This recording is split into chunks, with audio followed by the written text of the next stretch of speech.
تاکید کیا گیا۔ اس سے ہونے والے فتنے اتنے زیادہ ہے کہ اس فتنے میں جب امت مسلمہ گھری تو آج خوبصورتی کے مخصوص پیمانے بن گئے، جس بنیاد پہ ہماری معاشرے کی لڑکیوں کی، ہماری بیٹیوں کے نکاح نہیں ہو پا رہے ہیں، ہمارے بہنوں کے نکاح نہیں ہو پا رہے ہیں،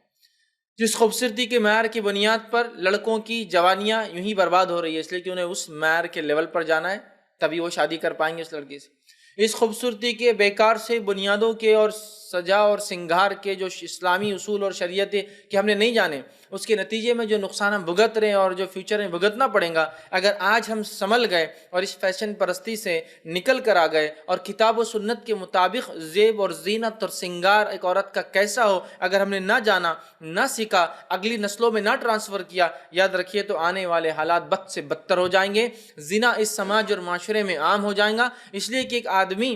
ایک ایسی عورت کو جو اس کی اگر بیوی ہو اور ویسی خوبصورتی کرے تو دیکھنا اس کے لیے جائز ہے، وہ سڑکوں پہ دن اور رات ویسی عورتوں کو دیکھے تو ظاہر سی بات اس کے لیے عام عورتیں اس کو کہاں سے پسند آنے لگیں گی؟ سمجھ رہے ہیں آپ؟ تو لوگوں کے سوچ اور معیار سوچنے کا اور پسند کا بڑھ جاتا ہے، یہ خاموخواہ کا کریٹڈ معیار ہوتا ہے کہ جس کے نتیجے ہم بھگت رہے ہیں۔ ویسٹرن کلچر نے اس فیشن کو ایجاد کیا، فیشن کی مصنوعات، پروڈکٹس کو ایجاد کیا،